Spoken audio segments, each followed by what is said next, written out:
Celebrity Book Club.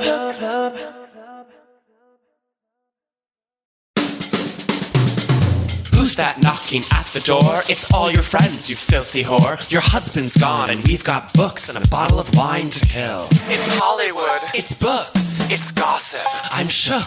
It's memoirs. It's martinis. It's Studio 54. It's Fellini. It's Celebrity Book Club. Come read it while it's hot. Celebrity Book Club. Tell your secrets, we won't talk. Celebrity Book Club. No boys are allowed. Celebrity Book Club. Say it loud and proud. Celebrity Book Club. Buzz me in, I brought the Cuervo. Hey, best friend. I'm so excited to see you. I'm so excited to see you. Out there for my listeners, if I sound different, it's because I'm recovering from a rock star bout of laryngitis. Nothing gives you laryngitis like a live podcast show. Performing at Music Hall of Williamsburg. It's just like you were so infected by the rock star energy of the space. That I became so Mariah Carey and instantly was like, yeah, I need to go, I need to lie down. And you were being so like, I'm smashing bottles, I'm breaking beers. Rockstar. Yeah, I'm chewing glass. Yeah, I kept on chewing glass and spitting it out and then chewing up again like a bird. And everyone was like, oh my God, are you going to break a guitar? And you were like, I'm going to break this book. And you tried to break the book and then it didn't break. But books don't break. And no one will take our books from our libraries. Hell yes. Trump, sir, you are on notice. Okay, dump him. Today, we're going to be reading one of my favorite books of all time. Yeah, no, this one really floored me. It has been banned from libraries because it's that controversial. Well, it kind of was banned from the Strand, as I was mentioning to you when I tried to. First of all, this book was on was waitlisted for months. Everyone wants it. It was impossible to get. I finally get this email, and it was just like, your book is available. And I run to the Strand. I drop my keys, push my boyfriend out of the way. Total New York moment. So you New say, York. what's that guy's problem? I get to the Strand. I'm trying to find the book. I get to this. They're like, okay, they do this. There's this very Byzantine sort of system over there. It is. No, because you can't, which I love, you can't go on their website and see what's in stock, but you can order stuff. Well, then you get an email saying it's in stock. And then you get there and you're showing one person the email at one of these many, many circulation desks. And they're like, okay, listen, she types up something on the computer, pulls out a little sticker, hands you the sticker. Then she's like, you're going to need to go upstairs. So then you go to the second floor. You hand them their sticker. Someone's like, whew. Start scratching their head. They're like, all right, well, let's see if we can find it together. And you're like, okay, we're going to go. It actually reminds me of the film Breakfast at Tiffany's. When they go to the library. Have you seen that famous film? I'm so it's a little bit before my time. Yeah, you're not NYU, that type of NYU that you caught it. I just kind of don't get the reference. But I know that it's Audrey Hepburn and people love her iconic They go to beauty. a library in it. Okay. Maybe we can watch it on a stormy, summery night. Oh, that's a really good idea. I love a summer storm in an old movie. Yeah. Anyway, continue on with your story. It's a crazy, scintillating story. You're on the edge of your seat. So I'm on the second floor of Strand, and we're scouring the books. And I'll just say, I was in the photography section. Yeah. Spoiler alert. This is a book. I'm putting book in quotes. And I'm scanning. This woman's looking for it. I'm looking for it. And, it's not a very big book. So it's kind of... It's a slim. It's And just because it's a slim photography book, again, that doesn't mean... it doesn't pack a punch. Yeah. Finally, it appears. Deus ex machina. This book reveals itself. Like the letters on Hammurabi's tomb. And it's so funny that you found this book in a store full of books. Right. When the title of the book is called Find It in Everything. Photographs by Drew Barrymore. Now, if you don't know Drew Barrymore, legendary actress. Childhood actress. You may know her from such films as E.T., Writing Cars with Boys. The Other Sister. Or no. That's Juliette Lewis. Juliette Lewis. Okay, the way you need to go to basic girl film school. I know we kind of do this at the end, but the about the author is, I'm just going to bang out some of these lines. At the end of it, it goes, in addition, she recently launched the cosmetics line Flower Beauty. Her photography has appeared in fashion campaigns and magazines and has been exhibited at the International Center of Photography in New York City. She also makes wine. It's like, haven't seen the Flower Beauty line. Oh, you haven't? It's like literally in CVS. Oh, that's why. It's like much more just CVS. Oh, that's why. I'm not that down market. Well, I only buy my foundation at Zitomer. the Lancome counter, darling. Well, as you said today in your Gawker column, and check it out, Stephen, like Eleanor Roosevelt, writes a column every month, and I'm sure across our great nation, everyone feels this, is everything in Rite Aid to Dwayne Reed is locked up, is padded up. It's like codes, and then you have to weigh down a guy, and then you get to the choosing decision. Well, right, and I think it's so awkward to call someone over and then have them sit there and hover over you as you're trying to decide, and there's this panic sets in, and it's so humiliating for everyone. And so I wanted to avoid that, so I didn't call someone over. And as I mentioned, the only toothpaste that was available was the Rite Aid generic version of Tom's natural That's toothpaste. why I was like, that's the craziest thing I've ever heard in my life. Because the fact that they're making generic Tom's, it's like the whole point of Tom's is that it's of Maine. Right. It's like you can't be like generic of Maine. Just like it's Tom's like of New Mass Hampshire. Path, Yeah. just like packing facility. Tom's of Fall River, Mass. They're like, yeah, it's local. It's made with Wrigley's gum melted. I'm sure it's melted Wrigley's from China, and it's like, and the taste is so often weird because it doesn't taste like Tom's, but it doesn't taste like toothpaste. You can imagine my ass hated Tom's as a kid, and my parents were always pushing Tom's because they were so bred in circus and like natural peanut butter, total. And I would just be like, I hate Tom's. I want Crest. Tom sucks. And that's why you're cool, and that's why we are like such a yin and yang, because like growing up, I knew that you weren't like the other like Cambridge losers who were so like mom's giving them Cheerios, and like even when your mom did give you Cheerios, you were like, spitting fuck this, them out. I want Hot Pockets. And like my parents would just buy me so many Hot Pockets, but secretly I yearned to be at a salon, at an intellectual Cantabrigian salon. Exactly. It's like, your home, the Hot Pocket vanilla Coke was a refuge for me. Okay? And then when you came in... The sanctuary vanilla Coke. And then when you came into my condo, fridge full of Tribe hummus, and that's about it. You were like, this like is where... separated peanut butter. Oh, yeah, like full half oil, full, and whole wheat bread, you said. And the books.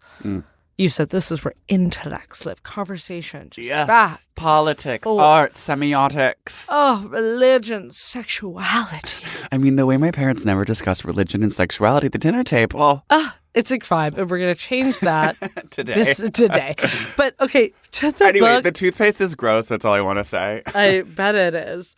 This book is unreal. It's about, it's blurry photos that Drew Barrymore has taken with her iPhone 4 of hearts. And so the hearts thing was a plot twist to me. Like when we actually got that book, I didn't realize that it had that conceptually rigorous. Thematic, yeah. I thought it was just like photos that Drew took, but it's actually just photos of like heart-shaped things that naturally occur in the world around her. For example, the easiest one I would say that is in there is the latte. Yes. Because that's almost actually not so naturally occurring, I find, in her thesis. Yeah, I agree. I mean, there's some other ones in here that are fully just like intentional hearts. I would put them in a category of intentional hearts. And I guess that's what I would love to discuss with you in photography is building a scene. Yeah.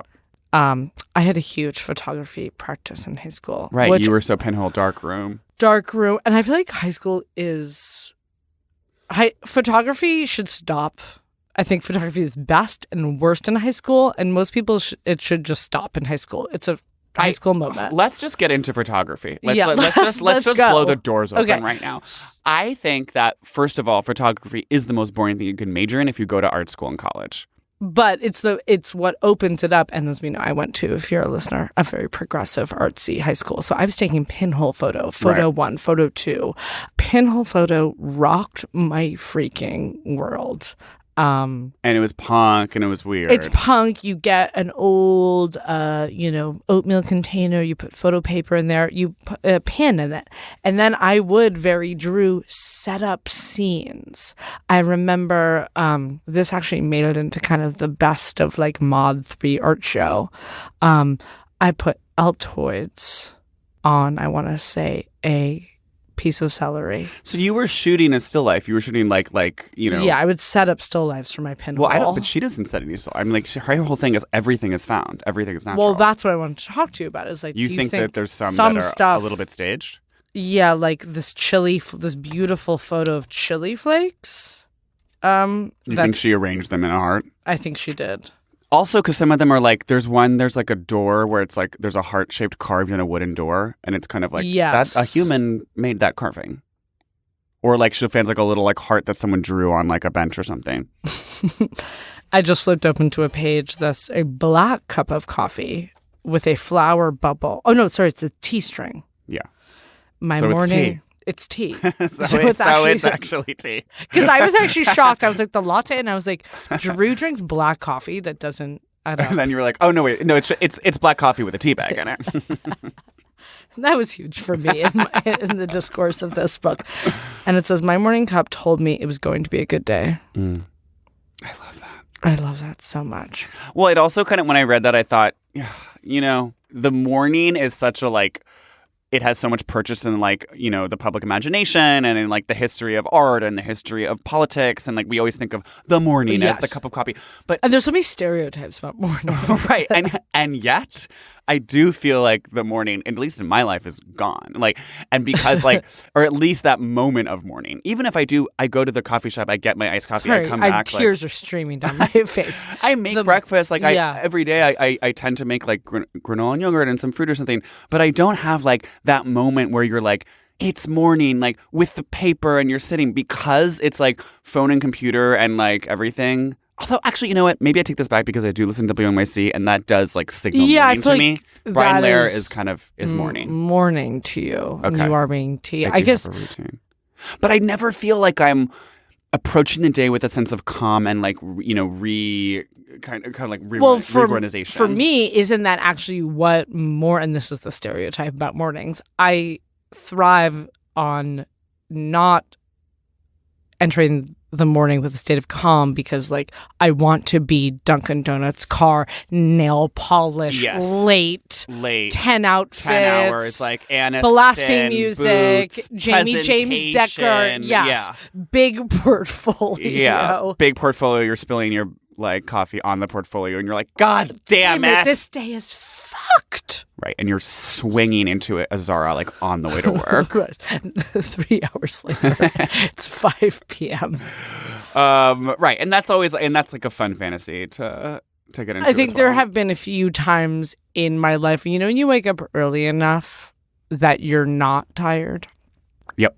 And you like do the full meal, and I'm doing like a fried egg. And I'm finding a heart. Good protein.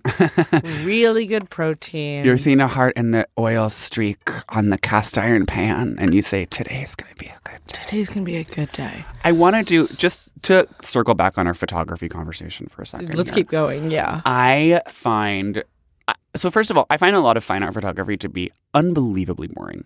I think that like typically when you go to a photography show at a museum or like a gallery show or like a friend who's a photographer, it's very like, it's always like celebrity portraiture or cityscapes or like, and like, it's just like, congrats, you took a pic of a building. Congrats, you took a pic of a person. And I'm kind of like, I guess you did a good job taking the pic, but there's like so little concept or like artfulness behind it. Like, and I'm not talking about like Cindy Sherman, like whatever. Okay, then it's like you're doing a costume, you're doing a thing, and like photography is just part general, of the medium. Yes. But just like so much of general fine art photography is shockingly boring. I'm totally with you, and that's why I will say with the high school stuff is like I feel like people are so raw and embarrassing in high school photography that I am just like go back to it in this way where it's like high school photography is always like a girl's fishnet like tattered, black and white. It's so fun to see every generation. And I rediscover like fishnets and fishnets, tattered, graffiti, old buildings, old signs. And I like find that high school photo student in myself, like literally like passing kind of an old building with an old sign and being like, fuck, I wish I had a black and white Nikon with me. And you tell yourself, Lil, you're too old for that. Grow up. But this is another point, which I think is like, so all like cool photography is always Urban Decay. It is never not. It is always like an old couch in a parking lot. It's always an abandoned mall. It's a closed down mall. It's a closed down like old Roy Rogers. Yeah. It's it's an old man outside of a VFW hall. Old man photography. Oh God. It's just like, congrats, he's old. It's just like, to me, it's exploitative. I'm sorry. It's like, oh, you think it's so interesting that he's old and he has a hunch. A tattered American flag on a fence, like with trash near it. No, did you take any photo classes? I think I took one photo class because I do remember being in the darkroom and like doing some shots here and there. I don't think I was ever that inspired by it. My sister was a huge photo, and I was the muse. Mm-hmm. And we did this photo shoot that the BBNN photo teacher was honestly, I think, turned on by, where I was in, and this is also a huge category of photography, I was in a totally ridiculous 80s prom dress, but looking sad. Yeah. Get that? It's two Americas. Right. It's these dresses we box women into with the shiny and the taffeta. What's going on underneath? She's actually sad. I mean, that's very like, I feel like the New York Times Magazine's always still doing photography like this. Yes. Just like some train. It's train, or it's always like a gymnasium or something, and it's just like someone's kind of glam but sad.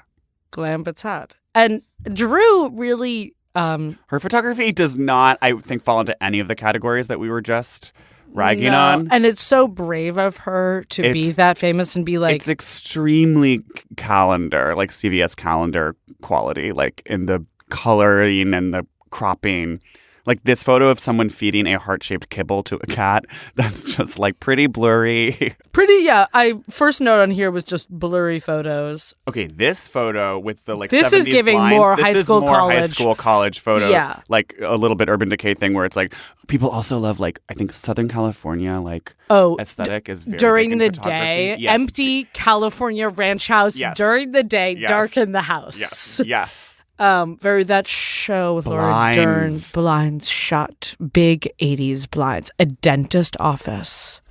Photographers love blinds and curtains because it's all about like light. And it's light coming in and it's like, what does the light mean? And like, who controls the light? And like, it's a window to be seen. It's like the idea of being seen. And like every artist statement like out of photography show is always just like, she plays with the concept of like what it means to be the viewer. And like what an image, how an image you're can like, be well, looked that's at. What photography is. So like it's the viewer. So it's an image.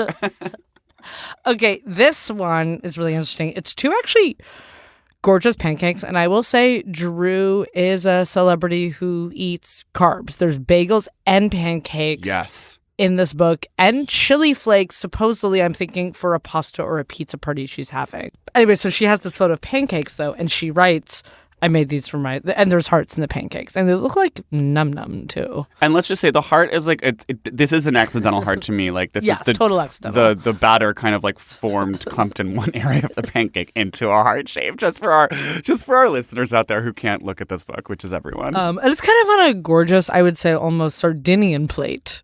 I love blue, like watercolor paint on a white ceramic paint. Yeah, stunning.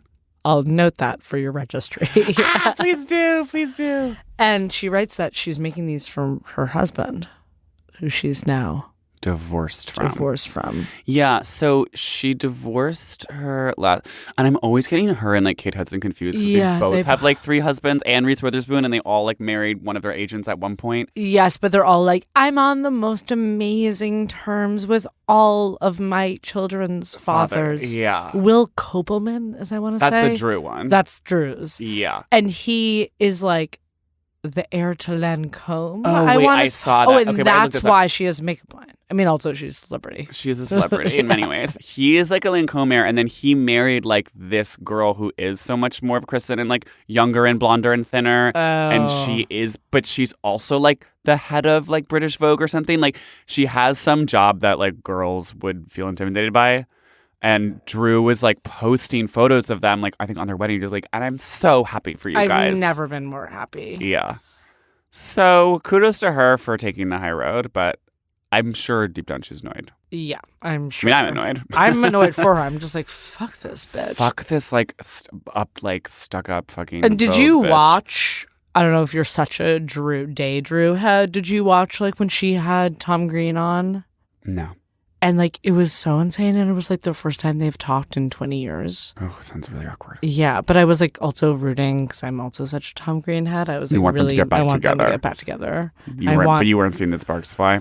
I feel like he would be down, and she was being like, "You're so hilarious," and people don't know how freaking funny you are, Tom. She was really putting him in like a funny friend space. Yes, Right. friend-zoning him. Yeah, hard. Funny zone. The funny zone. What we're calling the funny zone. Okay, wait, that's our separate podcast about like dating comedians. Oh, that were like where we interview couples who are comedians, Right. or about just like dating other comedians. No, I think it's more like comedians dating. I mean, there must be 35,000 Yeah, podcasts about that. But let's fill the market. Celebrity Book Club.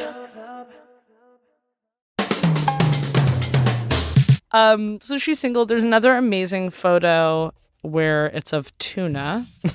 Oh, wait, the tuna steak? It's literally, I'm sorry. If you want to read this caption, because it's, again, all, defines our favorite type of language. There's a photo of like tuna steaks that looks pretty unappetizing. And I think this is probably her photography, the like low light, like blurry I would say, I photography. bet the tuna it's not is better than... Yeah, I think the color is probably a lot more saturated in person. Like it's giving a very kind of faded color that's making me think like that's like the tuna that you see at Associated that you're like, you know what? I'm good.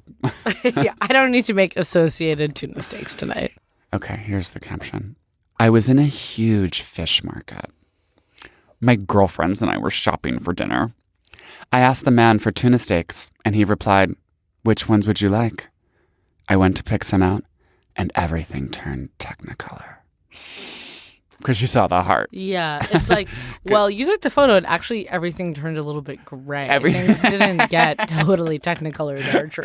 I also just want to get back and talk about this big fish market trip she had with her girlfriends. Mm-hmm.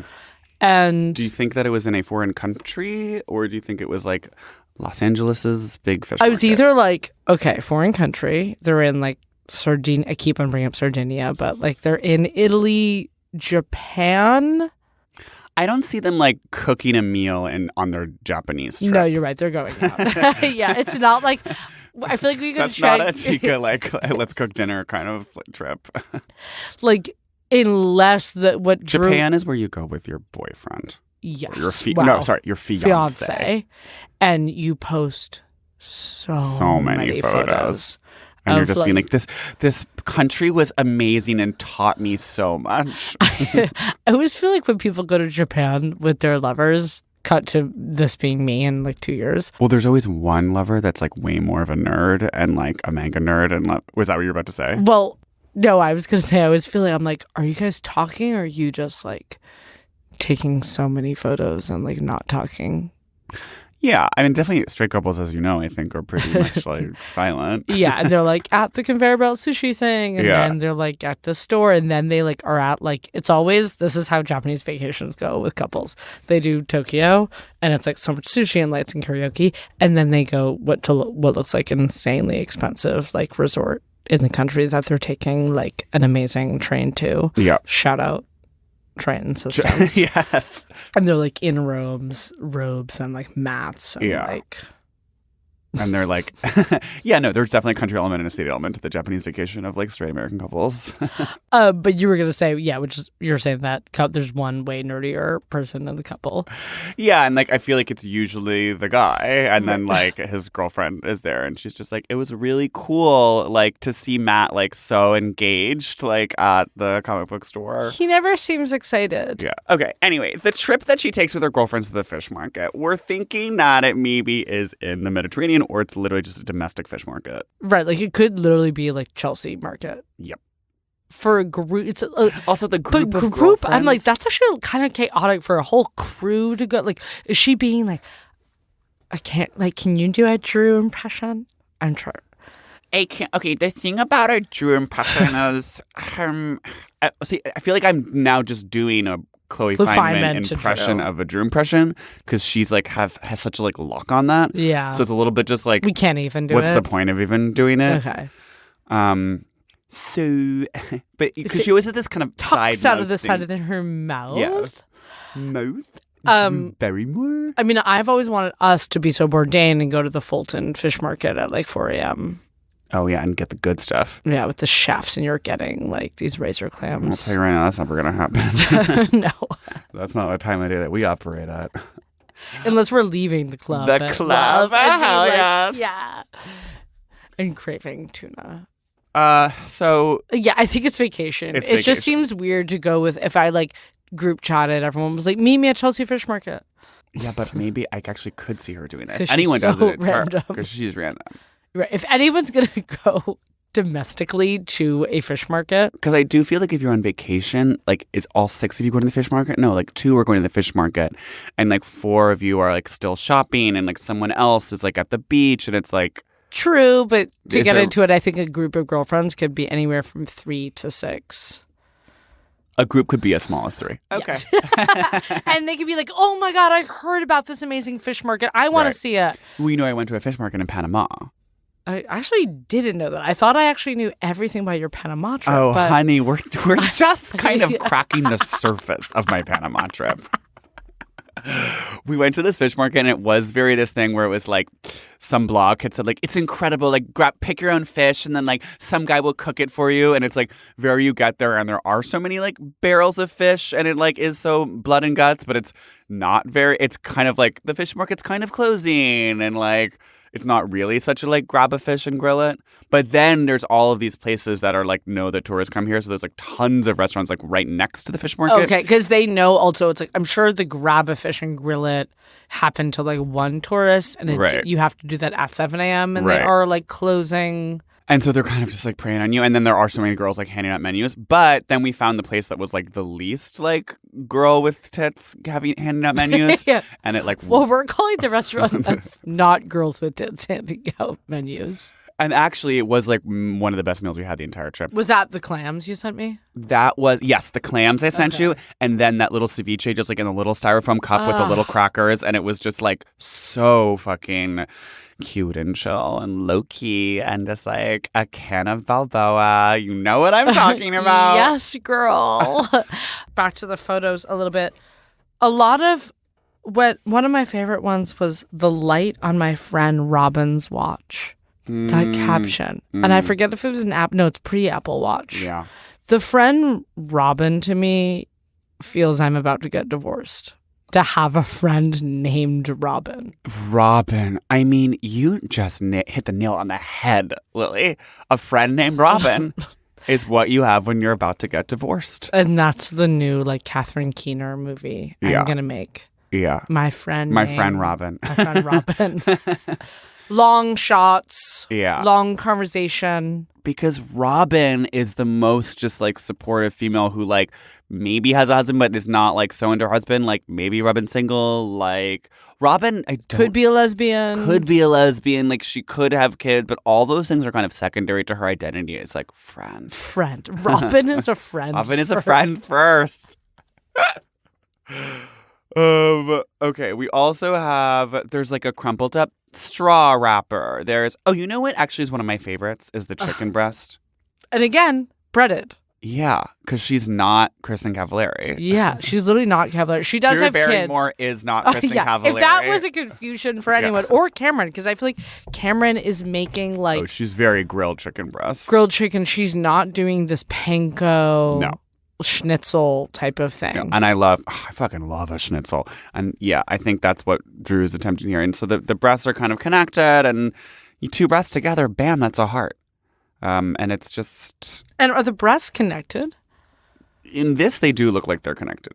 Yeah, maybe like a split open when you Yeah. open up a thick breast. Well, I've talked about spatchcocking before on this podcast, and I haven't done it since because it was such an intimidating process, cutting the chicken with the scissors. But I'll admit this.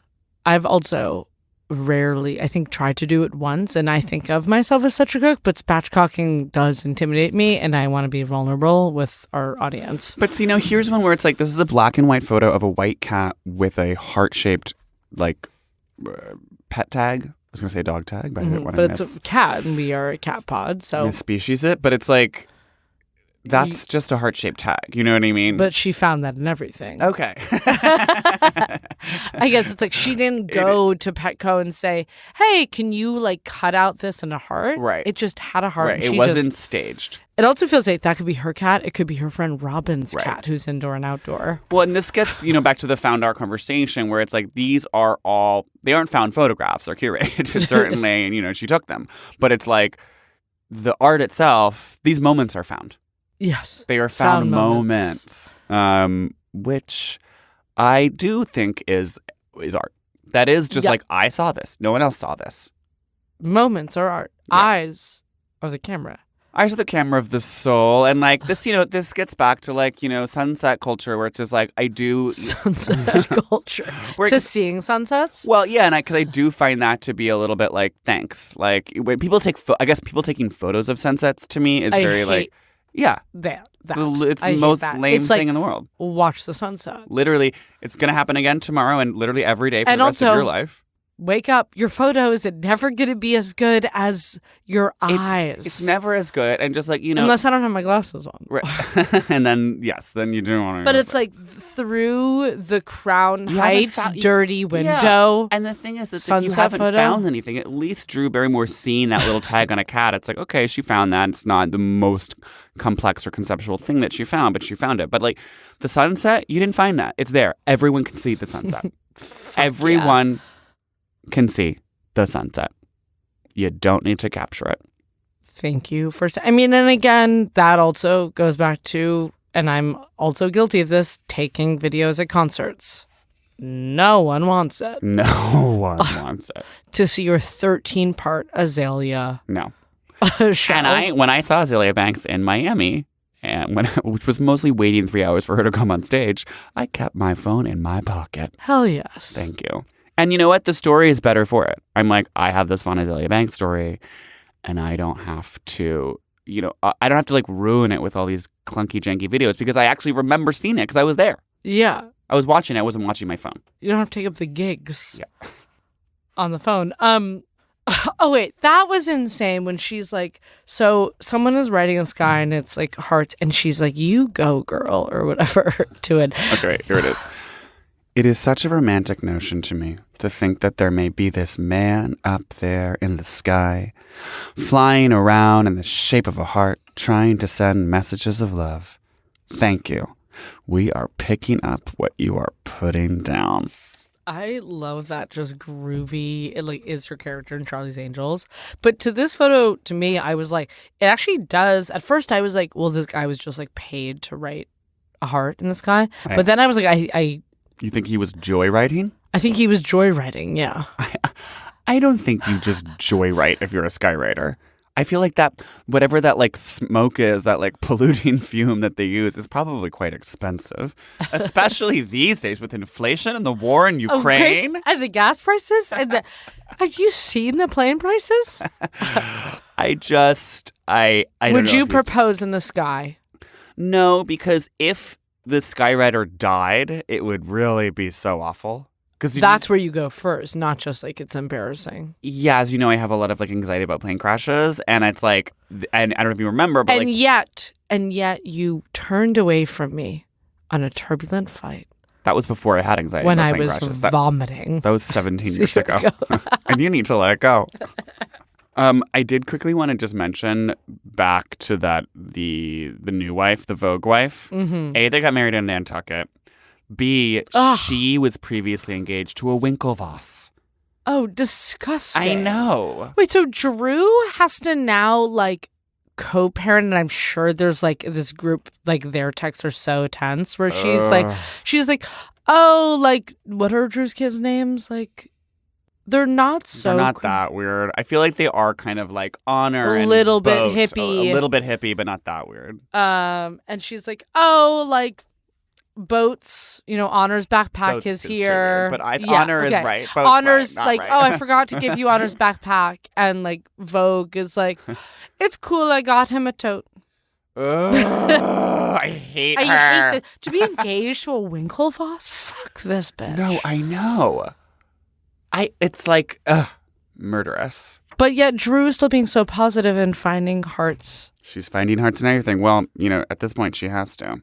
The bread tag. Oh, that was something that actually tickled me. Because I know. Never Never thought about that. And so did she. I've seen these for many years. So this is the tag around bread. So if you guys, I don't know who here goes. Raise your hand if you go to the supermarket, okay? You ever buy bread in a little plastic bag? And then it has this tag, and it's so true that, we can be across the aisle, disagree about politics. But we all know the bread tag. Okay? Whether you're buying Dave's bread or Wonder Bread, okay? Ezekiel or Panera brand. Bread alone or some bakery in New Jersey. I'm kind of a bread alone girl, I have to say. I am also a bread alone girl. It's always kind of the best that I can find at the Associated. They have really, I'm kind of waiting for the French bread sourdough, is that the what you- bread alone doc. Ooh, a huge expose, and it turns out about traffic child labor into what was supposed to be a hippie right. sourdough haven. And it turns out that all their flour is actually just refiltered, just disposed of Canadian flour. And it's so Mass Brothers, and they're just melting down all of this used trash flour and putting it into melting flour.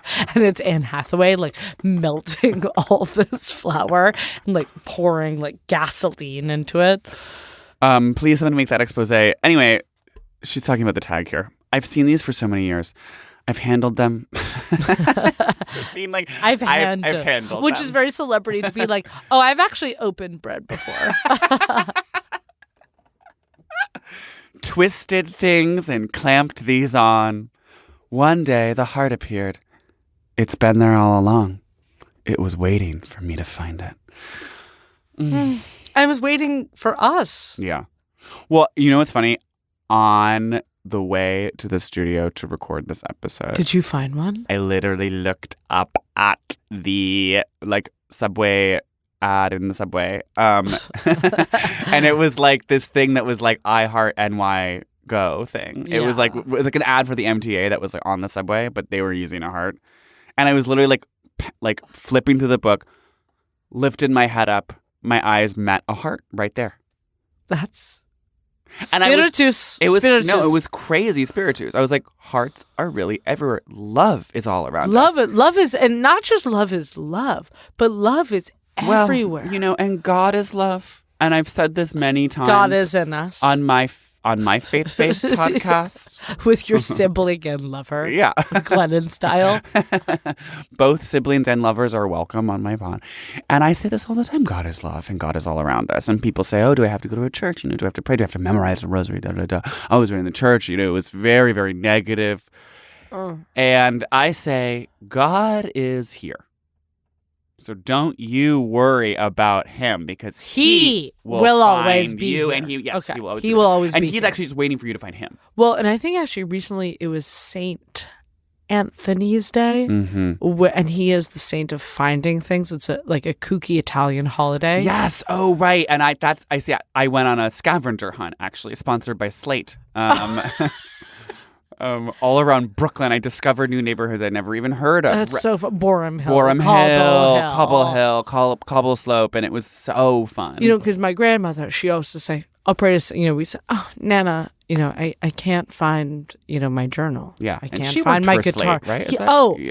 she was one of the first female Slate producers. Oh my God. And they fired her, and she just sat at her desk. She said, I'm not going anywhere. I'm not going anywhere. Yes. Yes. Yes. The first Slate Culture Gab Fest. Was produced by your grandmother, Yeah. 1946. Angelina Murata. And she's erased. She's absolutely erased. Yeah, if you go to slate.com. Right. Erased. If you go to the Slate Museum in Annapolis. Because not even there. there was a lot of hate against Italian-American podcast producers. No, I a know. lot has And changed. we've really come a Yeah. long way in this industry, but we still have work to do. Absolutely. And the we work never stops. Doing the work. This photo that Stephen just brought up, it's a paw and a bone, so it is a dog, and I am actually about to reference a different photo. Okay. Her dog, her cat, or occasionally I have to say, it's a little Where's Waldo where I'm looking at the photo and I'm like, I actually don't see the heart. Do you see the heart here? So what we're looking at one paw, it's fur, pretty blurry. 2 bones. The paw. Next to his fluffy paw. So the bones are arranged in like 2 sides of a triangle, and I guess that might be where the heart is. But to me, that's just like that's like a carrot. That's like the little hat, like a circumflex. It's just like 2 sides of a Is triangle. this the heart? And I'm pointing to just like a piece of it's like a light on the floor. Yeah, it's really hard to see. It's kind of like, I feel like you thought that photo was cool, Drew, with the fur and the light. Yeah, she kind of thought it was a trippy photo. And she's like, yeah, I'm actually not just taking a pet photo. I'm just taking a half fur photo. Yeah. And her cat is named Ben, which is so random. I actually have to say, I do kind of like just like super normal. No, I pet think that's names. actually kind of, Seems I kinda used to cool. think it was stupid, and now I think it's so actually fucking radical I and do cool. think it's really fucking radical and cool. Just to be like, this is my cat, John. Okay, wait, I had this idea that if I got a cat, I should name it Stephen. And then it's like a portrait of you on your bed with your big Persian Stephen under your Stephen painting. Right. And again, black and white photography in New York Times Magazine. Stephen with his cat. Stephen. Also with a V. You're like, it's Stephen with a V. With a V. Same. And then people are like, oh, but the cat's with a PH. You're like, absolutely not. Well, now you have to, I mean, I've been saying this forever. You have to get a cat. I really need a cat. And we'll talk about that in my next apartment. Totally. Any other... Oh, there's another... She's like, again, so celebrity, so many pets. When she calls in this book her dog a funny little mama. Funny little mama. And it's just sleeping. And she's like, ugh, you funny little mama. But yeah, I guess my one more kind of note on this book in photography, it feels like freshman year to me, art school. Someone comes in and they're so excited and they took photos with their iPhone 4 because it's 2005 and they did filters and they printed them out and they think it's like a genius and then they bring it to Crit and it just gets ripped apart. And like after class, they're like, devastation. They're at Chipotle, just like kind of call back, just being like crying and being like, I love photography, I thought, and everyone's like, someone's comforting her, but some people are like, still like, I would be the one being like, is she fucking serious? Like bringing in iPhone photos. Yeah. And you would have torn her up. But now I think I have a little more age on that. And yeah, say, but I look, think you still would have said that like it was pretty simplistic, and amateur to just be like, I found hearts and things. Yeah, and to do it on your phone and be right, because like, where is the technique ultimately? Yes, I mean, now it's too easy. It's too easy. It's simply too easy. Okay, but other question: do you remember? I'm sure you do. The art that I made in high school, because it's still framed in my bedroom in Boston. That's like all disposable camera photos of television. And then I cut up the photos and like rearrange them in like a crazy mosaic. Oh, that? Yeah. I didn't even realize that was cut up photos of television. Yeah, because I was so like, media studies. Wow, media studies. Because the assignment was like, our art teacher gave us all disposable camera and was like, make anything. And I was just like, I'm going to take photos of TV because that is like what I'm so inspired by. Well, I want you to bring back that piece and your painting of J-Lo. Okay, we'll post it in the Slack. We'll post it in the Slack. And then, of course, I mean, there was my high school final project, the Cindy Sherman, which just began my current career of just dressing up as women. Right. Where I did characters. Yeah. Characters. And yeah, so actually we love photography. Celebrity Book Club. Click. How does she live? What does she eat? What does she wear?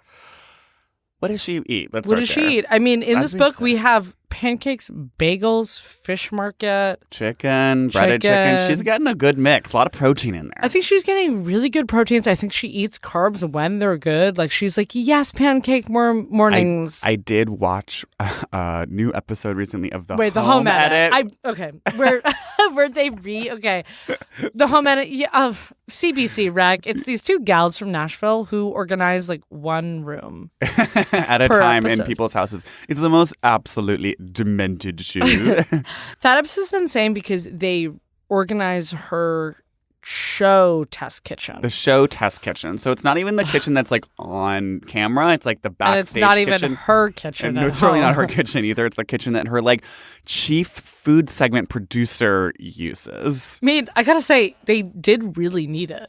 Oh, absolutely. Because it had so much like free, like faux Le Creuset, like all in one matte pans. every like whatever random Great Jones is sending them a gazillion like forest green matte all in one pans. And Drew I mean, she's always emotional. Yeah. But she started crying, sobbing when they revealed it. She And sells it. What did she say? She was like, And she's in this like big suit with like a pocket watch or something. I know, yeah. She's now like in full zoot suit territory. Because it's like, I mean, okay, all like female celebrities now are always doing glam suits, as you so Yes. astutely said on the Tina Brown. episode. Zendaya in a suit. How every like 90% of this like big budget fashion editorial now is Zendaya in a suit. Wide leg, widest to the leg. Huge. It's yellow. It's power colors. Yes. It's open. Yeah. And Drew is in just like this 4-piece suit, like with like pocket watches, being so like the Penguin Gotham, like, You know, like, okay. It's Dick Tracy. It's Penguin o'clock. And like especially like if you're like on TV, because there's this like I don't know, there's some, and like I see this all the time with like comedians who go on late night shows and like or very like Amber Ruffin like that. And she's always fully Colonel Sanders, and it's just like everyone's just like, well, like now women can wear suits, but we're still gonna be glam about it, and we're gonna have huge bows and like. Well, they're at it because I think in the 90s they're when it was like Demi Moore in a suit smoking a cigar, like on the cover of Esquire. I'm just making this cover up, but Love that cover. Yeah. Well, you're thinking of the Katie Lang cover where is it Demi who's shaving her? That was Vanity yes, Fair, it's Demi no, it's Katie and Cindy Crawford on Vanity Fair. Yes. Tina. Gotta give it to her. But that's Katie Lang's a huge lesbian. I'm talking about like straight women, Right. in suits. And I think that was more they were putting them just like a classic men's black blazer. Yes, and it was being cool, and it was being more about like smoking jacket, like suit effects, like isn't that cool? And like Now it's this big primary color push. yeah, and the primary color push, and then also the like more like it's wide. like wide. The It's like a bows. 70s silhouette, but then all the bows. Yeah, I know. We could chill with the bows. You would think, you know what's funny, as I do feel like Melania, like our most stylish like first lady ever, like was like. People like pretended to hate her, but like her style is still being so influential, and like everyone's still dressing her like pink her. suit. Her pink suit and her big bows and like. Oh, I forgot about jackets that. with text on them. I like forgot that huge. the pussy bow. The pussy bow. Yeah. I mean, Not that she wasn't following a trend, but yeah, I'm I was just like, wasn't that coat from Zara? Yeah, Okay. but but I am just like a little bit like, you know, if people really hated her, then she would be killing those trends, and she's not. Right. Okay, what does Drew? Oh, how does she live? How does she live? Is it messy? Because you want to say she's so like lived in, and there are so Yes, I many think little it's bowls of bits and bobs, and she's so like Keys bowl everywhere. Keys bowls and like Sardinian plates 'Cause and Dinia rage with you today. Book a flight already. You're obsessed. I wish. But again, flights these days are expensive. I guess okay. Wooden blinds. I guess it's like I'm wondering. Right. I think the wooden blinds is interesting because you're now putting her more in this like cozy like Philadelphia, New England space or something. I know that Philadelphia's not New England, but I'm like, I guess because I'm just like, it's like how Nancy Meyers is it and how Cream Couch is it, and I'm like, that is what I can't figure out. Yeah. Is it Cream Couch or not?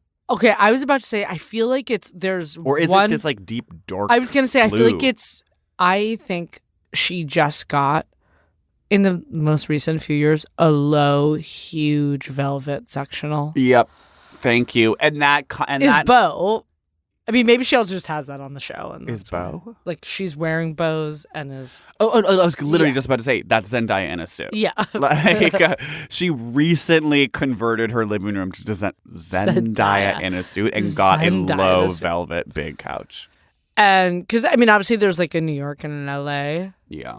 And I think there is like I think the New York is actually just sadder and more like Selling Sunset in this way, where there's just like gold, like is West Elm and gold, and like a very low pile like gray rug and like light gray floors, and it's boring. Because it's there for like meetings, and like LA is where more like the kids go crazy, and like I think it is a little bit more like, you know, like little steps and French doors and like big yard, and there's more of a country vibe to it. Yeah. So, I mean, her show, this is my basic off, is so like, here's my big like mid-century desk. Yeah. Okay. High bed or low bed? I think it's low. High bed New York, low bed LA. Yes. Absolutely. Thank you. Because New York, right, she's being more hotel about it and needs it to be like covered in so many pillows and like sleep mask. I need 13 hours. Because she's like, I need 13 hours because I'm waking up at like 4 a.m. to shoot my show, and like there's so many chargers. And the other LA is a little more like kids. Ben the cat is just hopping in there super There is fast. chargers in LA too, but it's different in a different way. And like I feel like there are closets that are like, there are some pantries that are so celebrity organized, and then she's opening up just being like, I need to focus on this. And well, she's calling the home edit. She's calling the home edit. They're coming over. And then of course it's like Office with so much like weird ET dolls. Okay, who are you in the book? So I was thinking that maybe I am what I'm calling the German girl. So there's this photo of a girl's ass. And she's in like a dirndl. She's in like an Oktoberfest little skirt with like the high socks and the corset. And then there's two like hearts, like embroidered hearts on the like white tulle like skirt. I guess when I saw this, I instantly was like, oh, this is like Hot Topic Fruit Scroll. But now I realize how German it is. Yeah. Because I love Europe. So I was thinking maybe I'm her. But then I was like, am I cemetery girl when she takes photo of that heart-shaped gravestone? Because I do love going to cemeteries. But then I was like, is Lily cemetery girl? Because you're so like pinhole photography. Pinhole. Smoking a blunt in the cemetery and high school vibes. Okay, I think I am this like back of a building that's a little more 90s, this 80s. This is so what we were talking about, yeah, urban decay. Decrepit urban decay. Where are our malls? Yeah. Yes. Capitalism. Watch it break. Okay, you're that. I'm German girl. Done. Another book in the books. What? I give this book 5 vintage Kodak boxes that you're buying on eBay of film out of 5. I give it maybe 4 of those. Remember those Polaroids that was like the iZone camera that I had? Oh, and they come out as like a sticker. Oh, so cool. I give it 4 out of 5 iZone stickers. You know, it is pretty random, and some of the pictures are, I'm not even seeing the heart, and the lighting is pretty, as we discussed. It's not like so wildly like compelling. It doesn't like jump out. However, the concept is there. I do love how unpretentious it is. I love how unpretentious. I love her fierce desire to be random as fuck. Yeah. Consistently. Yeah. And not give a hoot. Well, and this is why her and Cameron Diaz are best friends. And like, her career's had so many turns. And the fact that she's also committed to her insanely random, like, positive talk show. Yeah. She just fully has, like, she's kind of, like, barreled through, like, all. It's like Busy Phillips couldn't hack it. Like, Busy No. Phillips was, like, desperately trying to do this, like, topical contemporary show with, like, so many, like, fluorescent lights and, like, this Urban Outfitter set. And just also being, like, a big yellow suit.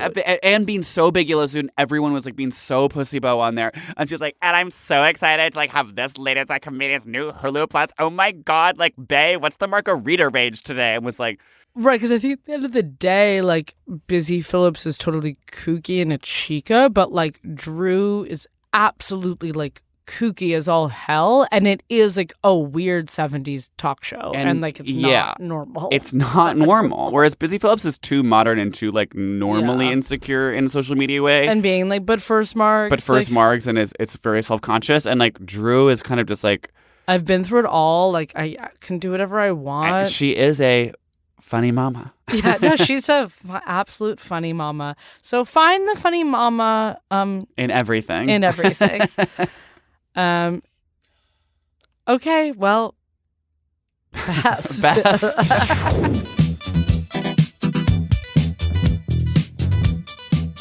Celebrity Book Club is presented by Prologue Project. The show is produced by Benjamin Frisch with editorial support from Leon Nafak, Andrew Parsons, Arlene Arevalo, and Madeline Kaplan. Our production manager is Persia Verlin, and oh boy, does she manage. Our intern is Noah John. Hello. Original theme song by Stephen Phillips Horst. Artwork by Teddy Blanks. And yes, honey, art is work at Chips NY. Follow us on Twitter at CBC The Pod. And honey, that's our Instagram handle too. Subscribe on your favorite podcast app. So I'm talking Apple, I'm talking Spotify, I'm talking Stitcher, I'm talking iHeartRadio. Okay, they've got an app too. Look it up. Leave us a review. And when I say leave us a review, that's not just something I say. I'm being serious because I go check those reviews and I'm like, wow, no new reviews. Guess you guys aren't putting in the work like we are. This is a push and pull. It's a give and take. I want you to give a little bit, all right? Don't forget to tell your friends about us. And when you tell you, be like, hey, listen to the pod and then write a review. And then you're going to want to go over to patreon.com/CBCThePod and you'll get access to everything that you really want. Because that's what the VIP lounge is all about. Catch you on the flip side.